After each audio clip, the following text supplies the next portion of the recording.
जय हिंद साथियों, आज के इस क्लास में आप सभी का बहुत बहुत स्वागत है। तो साथियों, बिहार पुलिस सिपाही की नई भर्ती के लिए आज के इस सेशन में हम लोग साइंस प्रैक्टिस सेट नंबर 2 को सॉल्व करेंगे। साथियों, आपका परसों साइंस में एक क्लास हो चुका है। अगर आपका वो क्लास छूट गया है तो इसके लिए बिहार पुलिस के नाम से प्लेलिस्ट बना हुआ है। प्लेलिस्ट में जाकर आप लोग उस वीडियो को देख सकते हैं। तो चलिए साथियों, आज हम लोग प्रैक्टिस सेट नंबर 2 को सॉल्व करते हैं। तो फटाफट से आप लोग लाइव चैट के साथ जुड़ जाइए। सभी फ्रेंड्स को गुड इवनिंग, गुड इवनिंग। तो साथियों, आज का पहला क्वेश्चन देखिए, तैरना गति के किस नियम के कारण संभव है? प्रथम नियम, द्वितीय नियम, तृतीय नियम या फिर डी उपर्युक्त सभी। साथियों, आपको बिल्कुल सोच समझकर आंसर करना है और प्रत्येक स्टूडेंट को नीचे लाइव चैट में अपना अपना आंसर जरूर करना है। इससे होगा क्या, आपका प्रॉपर तरीके से रिवीजन होगा। और देखिए, जो भी साथी चैनल पर पहली बार आए हैं, आप लोग क्लास टाइमिंग को नोट कर लीजिए। ये आपका साइंस का क्लास है। साइंस प्रैक्टिस सेट आपको डेली शाम 7:30 बजे मिल जाएगा। और मिक्स प्रैक्टिस सेट में आपको history, polity, geography, science, economics ये सभी क्वेश्चन मिल जाएंगे आपको मिक्स प्रैक्टिस सेट में। और ये क्लास दिया जाता है आपको रात 8 बजे। तो अगर आप लोग बिहार पुलिस की तैयारी सच में करना चाहते हैं तो आप लोग दोनों क्लास को डेली अटेंड कीजिए। तो साथियों, तैरना गति के किस नियम के कारण संभव है? इसका आंसर है तृतीय नियम।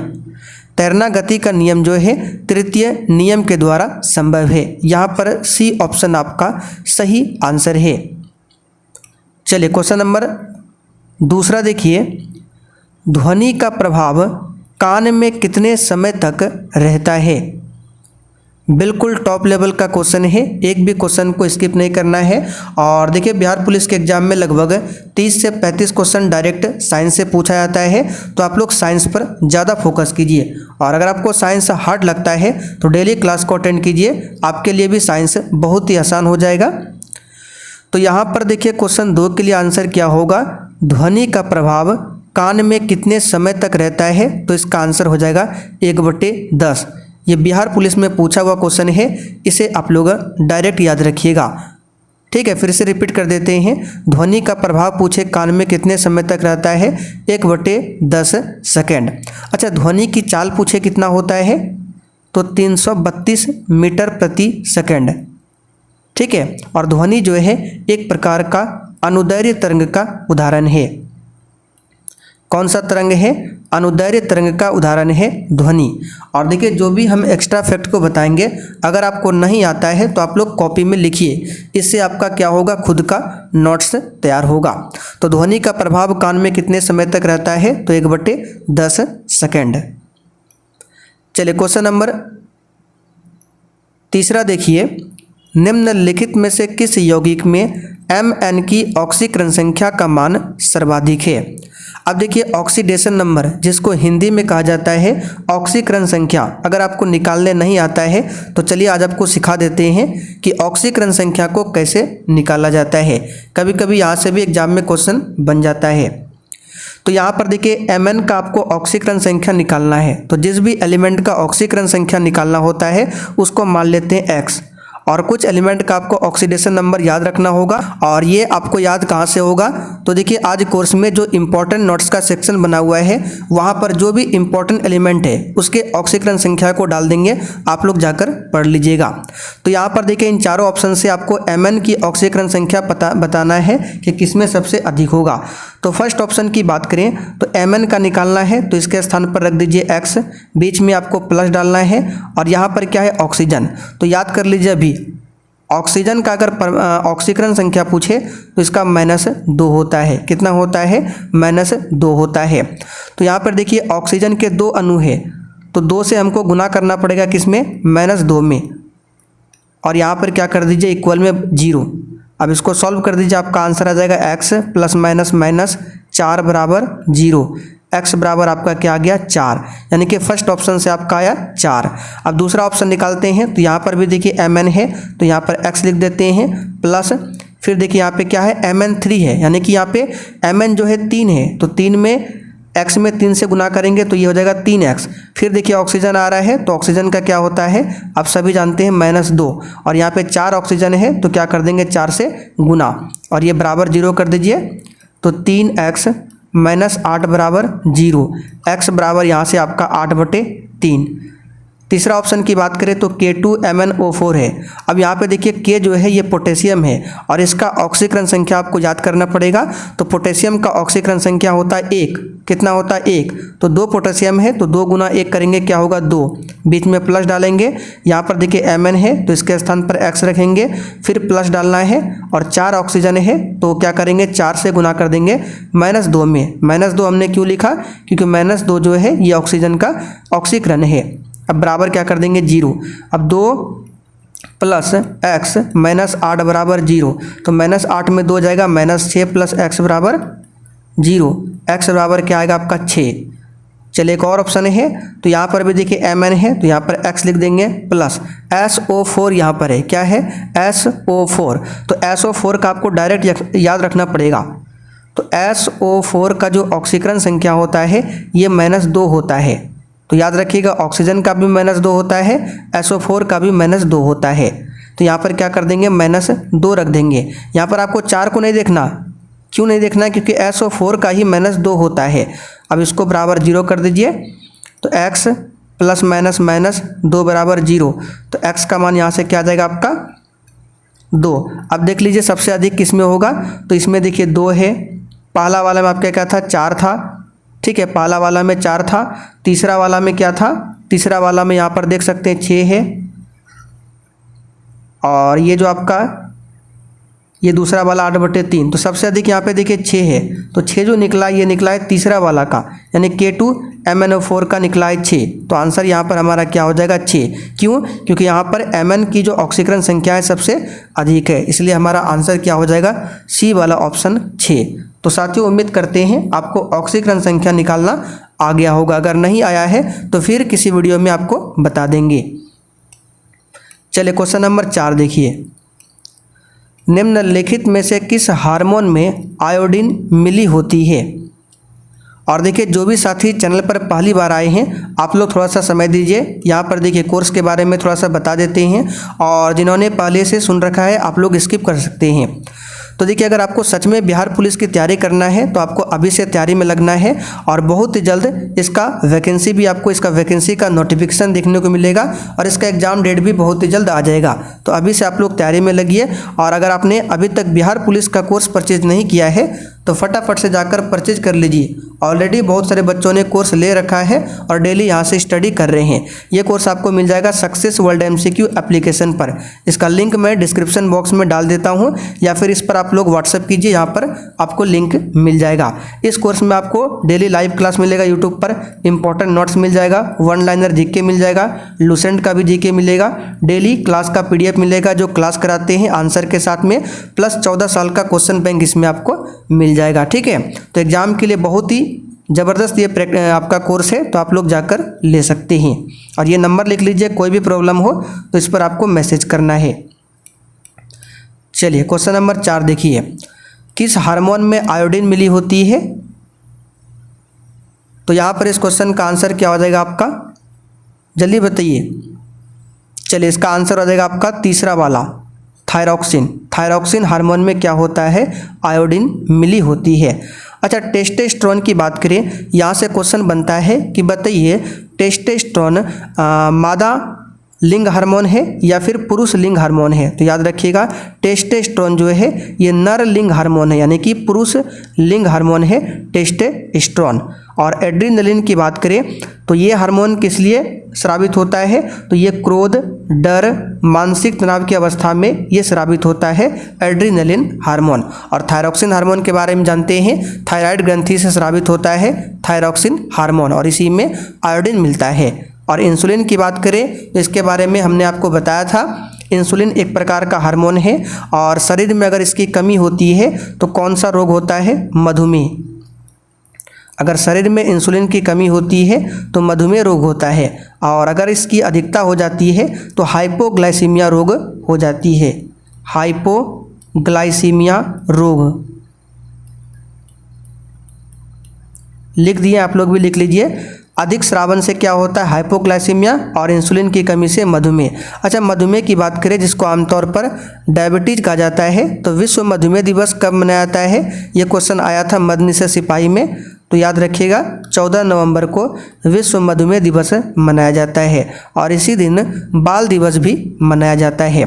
तो ये सारे एक्स्ट्रा फैक्ट को आप लोग लिखते चलिए। 5वां क्वेश्चन देखिए, किसी वस्तु का चंद्रमा पर भार बराबर डैश गुना इसका पृथ्वी पर भार होता है। ये क्वेश्चन आपके एग्जाम के लिए बहुत ही शानदार है। यहाँ पे देखिए एक वर्ड है भार, तो सबसे पहले आपको समझना होगा भार और द्रव्यमान में क्या अंतर है। देखिए मान लीजिए अगर कोई वस्तु है उसका भार 600 kg है पृथ्वी पर, कितना है 600 kg। अगर इसको हम चंद्रमा पर ले जाएंगे तो क्या होगा, तो याद रखिएगा चंद्रमा पर भी 600 kg ही होगा। यानी कि किसी भी वस्तु का भार अगर उसको कहीं भी ले जाएं तो वो नहीं बदलता है, यानी कि द्रव्यमान जो है हमेशा फिक्स होता है। लेकिन भार क्या होता है, ये बदलता रहता है। क्यों बदलता रहता है, क्योंकि भार का जो सूत्र होता है वेट बराबर, उसमें वेट बराबर जो सूत्र होता है W बराबर m गुना g होता है। ये तो आपका द्रव्यमान हो गया, लेकिन इसमें एक्स्ट्रा g जुड़ जाता है। और छोटी g के बारे में आपने 9th क्लास में पढ़ा होगा, इसका मान 9.8 होता है, और ये अलग अलग स्थान पर अलग अलग होता है छोटी जी का मान। इसलिए देखिए पृथ्वी पर अगर किसी वस्तु का भार मान लीजिए 600 न्यूटन है, भार को न्यूटन में व्यक्त किया जाता है और द्रव्यमान को केजी में, ये तो आप सभी जानते होंगे। तो अगर मान लीजिए किसी वस्तु का भार पृथ्वी पर 600 न्यूटन है, तो इसी वस्तु का भार चंद्रमा पर क्या होगा, तो 1/6 हो जाता है। यानी कि पृथ्वी पर अगर 600 है तो चंद्रमा पर 600 का 1/6 हो जाएगा, यानी कि 100 न्यूटन। 1/6 घट जाता है, ठीक है, कितना हो जाएगा 100 न्यूटन। फिर से रिपीट कर देते हैं, किसी वस्तु का भार पृथ्वी पर 600 न्यूटन है तो चंद्रमा पर क्या होगा 100 न्यूटन। कैसे होगा, 1/6 से आपको गुना करना पड़ता है, यानी पृथ्वी पर किसी वस्तु का भार चंद्रमा पर भार जो हो जाता है 1/6। तो यहाँ पर देखिए सी ऑप्शन में दिया हुआ है 1/6। अगला क्वेश्चन, आवर्त सारणी में समूह डैश में निष्क्रिय गैसें होती है। देखिए निष्क्रिय गैस को ही बोला जाता है अक्रिय गैस। और कौन कौन से पीरियोडिक टेबल में निष्क्रिय गैस है, जैसे कि आपका हीलियम, ठीक है, helium, neon, argon, krypton, xenon, radon, ठीक है। तो कितने अक्रिय गैस है, 2, 4, 6। तो याद रखिएगा क्वेश्चन यहाँ से ये भी बनता है कि बताइए आधुनिक आवर्त सारणी में कितने अक्रिय गैस है, तो 6 अक्रिय गैस है। और इन सभी अक्रिय गैस को किस समूह में रखा गया है, तो यही आपसे पूछा जा रहा है, तो 18वें समूह में रखा गया है। इस 18वें समूह को शून्य समूह भी कहा जाता है। शून्य समूह, जैसे कि आप सभी जानते हैं कि आधुनिक जो आवर्त सारणी है इसमें टोटल 18 समूह है। 18 समूह यानी कि वर्ग है, समूह को ही वर्ग कहा जाता है। और 7 आवर्त है, 7 आवर्त है। इस तरह से जो लाइन होता है 7 और खड़ी लाइन जो होता है 18 है। तो सबसे लास्ट में जो 18वां समूह है इसी में 6 अक्रिय गैस है। कौन कौन सा, helium, neon, argon, krypton, xenon और रेडॉन, ये आपको ध्यान रखना है। चलिए क्वेश्चन नंबर 7, परमाणु के भीतर न्यूट्रॉन द्वारा प्रोटॉन पर आरोपित बल कहलाता है। परमाणु के बारे में आप सभी जानते होंगे, आपने 9th क्लास में भी पढ़ा होगा। परमाणु के अंदर एक नाभिक होता है, ठीक है, नाभिक में न्यूट्रॉन और प्रोटॉन होता है। क्या होता है, न्यूट्रॉन प्लस प्रोटॉन होता है किसमें, तो नाभिक में। और इलेक्ट्रॉन जो है इसके चारों ओर चक्कर लगाते हैं। तो न्यूट्रॉन प्लस प्रोटॉन नाभिक में होता है, ठीक। प्रोटॉन पर प्लस चार्ज होता है, न्यूट्रॉन उदासीन होता है, इलेक्ट्रॉन पर माइनस चार्ज होता है। ये सभी आपको पता होने चाहिए। तो परमाणु के भीतर न्यूट्रॉन द्वारा, यानी कि ये जो न्यूट्रॉन है इसके द्वारा जो प्रोटॉन पर बल लगाता है उस बल को क्या कहा जाता है, ये पूछा जा रहा है। तो इसका आंसर हो जाएगा नाभिकीय बल। क्या कहलाएगा, नाभिकीय बल। आगे बढ़ते क्वेश्चन 8, गंडमाला यानी कि गोइटर डैश की कमी के कारण होता है। चलिए बताइए। अब यहाँ से देखिए आपको एक क्वेश्चन और अपने नोट्स में लिख लेना है। अगर पूछे कि प्रकृति में सबसे कमज़ोर बल कौन सा है, तो ये गुरुत्वाकर्षण बल प्रकृति में सबसे कमजोर बल है। ये पूछा हुआ क्वेश्चन है, याद रखिएगा। तो गंडमाला जिसको गोइटर भी कहा जाता है, ये आयोडीन की कमी के कारण होता है। यहाँ पर डी वाला ऑप्शन आपका सही जवाब है, आयोडीन। आयोडीन का सिंबल क्या होता है? आई। परमाणु क्रमांक कितना होता है? 53। ये सभी क्वेश्चन आता है, ध्यान रखिएगा। चलिए क्वेश्चन नंबर 9, दांत क्षय तब शुरू होता है जब मुंह का पीएच मान होता है। और देखिए इस क्लास के बाद अभी आपको रात 8 बजे मिक्स प्रैक्टिस सेट चलेगा, तो ये भी आपको देखना है। पीडीएफ आपको कोर्स में मिल जाएगा आंसर के साथ में।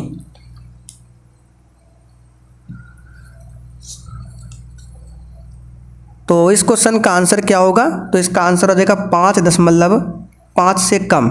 ठीक है, ये क्वेश्चन आता है कि दांत क्षय तब शुरू होता है जब मुंह का पीएच मान कितना होता है, तो 5.5 से जब पीएच मान नीचे चला जाता है तो क्या होता है? दांत का क्षय होने लगता है। अच्छा, दांत की बात करें तो यहाँ से एक क्वेश्चन और बनता है कि दांत का जो ऊपरी सतह होता है जो कि बहुत ही कठोर होता है, उसको क्या कहा जाता है? तो इनामेल। ठीक है, दांत के ऊपरी सतह को क्या बोला जाता है? इनामेल। अगला क्वेश्चन, परमाणु क्रमांक 57 वाला तत्व संबंध रखता है। देखिए परमाणु क्रमांक 57 किस एलिमेंट का होता है? तो लैंथेनियम का। लिख देते हैं यहाँ पे, लैंथेनम एक एलिमेंट है पीरियोडिक टेबल में, इसका परमाणु क्रमांक 57 होता है। ठीक है, और ये किस ब्लॉक में होता है? तो ब्लॉक के बारे में आपने पढ़ा होगा 9th क्लास में, S block, P block, D block, F block. तो ये जो 57 परमाणु क्रमांक है लैंथेनम, ये डी ब्लॉक में होता है। डी ब्लॉक की बात करें, इसमें टोटल 40 एलिमेंट होते हैं डी ब्लॉक में, और डी ब्लॉक के तत्व को संक्रमण धातु बोला जाता है। तो क्वेश्चन यहाँ से पूछेगा कि बताइए डी ब्लॉक के तत्व को क्या कहा जाता है? तो याद रखिएगा संक्रमण धातु। इसका आंसर हो जाएगा डी ब्लॉक। आगे देखिए, तत्व का परमाणु सबसे बड़ा और का परमाणु सबसे छोटा होता है। यहाँ पर देखिए थोड़ा सा प्रश्न में टाइपिंग एरर है। प्रश्न ऐसे होना चाहिए कि इन चारों ऑप्शन में से किस तत्व का परमाणु सबसे बड़ा और किसका परमाणु सबसे छोटा होगा। तो ऑप्शन के अकॉर्डिंग आपको चलना है। तो इन चारों ऑप्शन में से लिथियम का सबसे बड़ा होता है, तो लिथियम 2 ऑप्शन में है, और सबसे छोटा ऑक्सीजन का होगा, तो सी ऑप्शन यहाँ पर सही है। चलिए 12 नंबर, कार्क सेल में मौजूद एक रसायन है जो उनमें गैसों और पानी के प्रवेश को रोकता है। चलिए बताइए इस क्वेश्चन का आंसर क्या होगा। यहाँ पे डैश है, यानी कि डैश कार्क सेल में मौजूद एक रसायन है, तो कौन सा है? तो इसका आंसर हो जाएगा आपका सुबेरिन। इसको डायरेक्ट याद रखिएगा, सुबेरिन जो है ये कार्क सेल में मौजूद एक रसायन होता है जो उनमें गैसों और पानी के प्रवेश को रोकता है, सुबेरिन। आगे देखते हैं, कौन सा उत्तक पौधों के प्रकाश संश्लेषक हिस्सों से सामग्री के परिवहन में मदद करता है। तो यहाँ पर देखिए क्या पूछा जा रहा है कि कौन सा उत्तक है जो पौधों के प्रकाश संश्लेषक हिस्सों से सामग्री के परिवहन में मदद करता है, यानी कि जो भोज्य पदार्थ है पौधों के लिए, इसके परिवहन में कौन मदद करता है? तो फ्लोएम उत्तक। और जाइलम उत्तक जो होता है ये जल के लिए उत्तरदायी होता है, जल के लिए। ठीक है, तो आंसर आपका हो जाएगा फ्लोएम। आगे देखते हैं 14 नंबर, निम्नलिखित में से किस वैज्ञानिक ने अपनी पुस्तक ऑरिजिन ऑफ स्पीसीज में कार्बनिक विकास के लिए एक क्रियाविधि का सुझाव दिया है? तो पूरा क्वेश्चन आपको समझने की ज़रूरत नहीं है। अगर आपको पता है कि ऑरिजिन ऑफ स्पीसीज किसकी पुस्तक है तो बिल्कुल आराम से आंसर कर सकते हैं। तो आज याद कर लीजिए, चार्ल्स डार्विन की पुस्तक है origin of species. Charles Darwin ने एक सिद्धांत दिया था नेचुरल सिलेक्शन का। पूछा जाता है कि नेचुरल सिलेक्शन का सिद्धांत किसने दिया था? तो चार्ल्स डार्विन ने, इसे भी ध्यान रखिएगा। आगे देखते हैं 15 नंबर, कार्य करने की दर को क्या कहते हैं?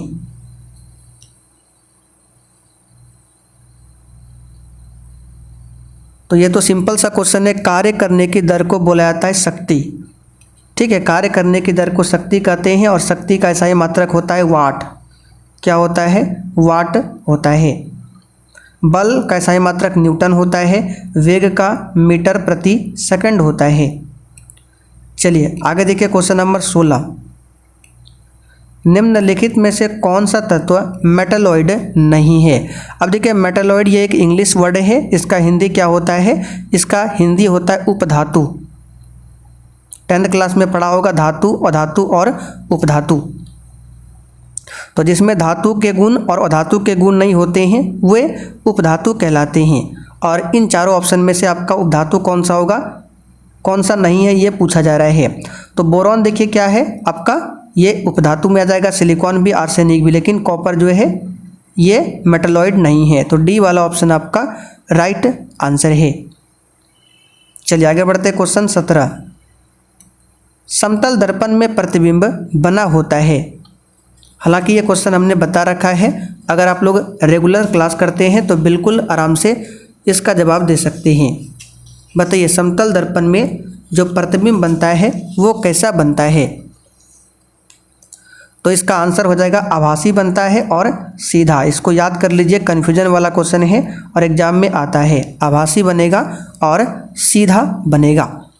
अच्छा अगर आपसे पूछे कि समतल दर्पण की फोकस दूरी कितनी होती है तो याद रखिएगा अनंत। एक क्वेश्चन बनता है कि समतल दर्पण की फोकस दूरी क्या होती है तो अनंत होती है। चलिए दूरबीन का आविष्कार किसने किया था। ये तो सिंपल सा क्वेश्चन है। गैलीलियो ने दूरबीन का आविष्कार किया था। एडिसन ने विद्युत बल्ब का आविष्कार किया था, ये तो आप सभी जानते हैं। ग्राहम बेल ने टेलीफोन का आविष्कार किया था। गुटेनबर्ग ने छापे खाने का आविष्कार किया था। छापे खाने का आविष्कार। और जो भी देखिए आविष्कार आविष्कारक है जहाँ से क्वेश्चन एग्जाम में बनता है, इसके लिए हमने इंपॉर्टेंट नोट सेक्शन में डाला हुआ है, वहाँ से आप लोग रिवीजन कर सकते हैं कोर्स में जाकर। चलिए आगे बढ़ते हैं। क्वेश्चन 19, मानव मस्तिष्क का वजन कितना होता है। तो यहाँ पर प्रतिशत के रूप में पूछा जा रहा है। ऐसे मानव मस्तिष्क का वजन जो है 1300 ग्राम से लेकर 1400 ग्राम तक होता है मानव मस्तिष्क का वजन। ठीक है, तो मानव मस्तिष्क का वजन शरीर के कुल वजन का कितना होता है तो 2%। ठीक है, शरीर के कुल वजन का लगभग 2% होता है मानव मस्तिष्क का वजन। अब यहाँ से क्वेश्चन और बनता है कि मानव शरीर में जो खून होता है, खून जो होता है ये पूरे शरीर के वजन का कितना प्रतिशत होता है तो याद रखिएगा 7%। अगर खून पूछे तो शरीर के कुल वजन का 7% होता है और मस्तिष्क का वजन 2% होता है। अगला क्वेश्चन, निम्नलिखित में से कौन सा तत्व पौधों के विकास के लिए आवश्यक नहीं है। देखिए साथियों, पौधों के विकास के लिए 16 तत्वों की आवश्यकता होती है। कितनी? 16 तत्वों की आवश्यकता होती है, जिन्हें आवश्यक पोषक तत्व कहा जाता है। ठीक है, जिन्हें क्या बोला जाता है? आवश्यक पोषक तत्व। और ये 16 तत्व जो है पौधों के विकास, वृद्धि और जीवन के लिए आवश्यक होते हैं। जैसे कि आपका सल्फर, मैग्नीशियम हो जाएगा, आपका potassium, calcium, nitrogen, oxygen, carbon, ये सभी आवश्यक है। जबकि सोडियम जो है ये आवश्यक नहीं है। तो यहाँ पर ए ऑप्शन आपका राइट आंसर है।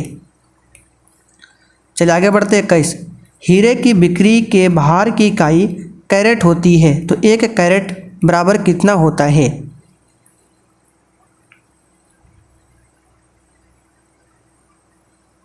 चलिए बताइए इसका आंसर क्या हो जाएगा। तो देखिए इस क्वेश्चन का आंसर आपका हो जाएगा 1 कैरेट में कितना, यहाँ पे मिलीग्राम पूछा जा रहा है तो 200 मिलीग्राम होता है। इसको डायरेक्ट याद रखिएगा। चलिए, चिली साल्टपीटर का रासायनिक नाम क्या है? बहुत ही शानदार क्वेश्चन है, बताइए। और देखिए साथियों, जिन्होंने अभी तक सेशन को लाइक नहीं किया है, आपसे रिक्वेस्ट है आप लोग साथ में सेशन को लाइक करते चलिए। तो चिली साल्टपीटर का सूत्र होता है NaNO3, यानी कि सोडियम नाइट्रेट, जो कि यहाँ पे देखिए सी ऑप्शन में दिया हुआ है, सोडियम नाइट्रेट। सूत्र होता है NaNO3। इसको चिली साल्टपीटर भी बोला जाता है। अच्छा, पोटेशियम नाइट्रेट को क्या बोला जाता है? सोरा। ठीक है, सोरा का रासायनिक नाम पोटेशियम नाइट्रेट है, इसे भी ध्यान रखिएगा। चलिए आगे बढ़ते हैं। 23, निम्नलिखित में से किसमें हाइड्रोजन बंध पाए जाते हैं?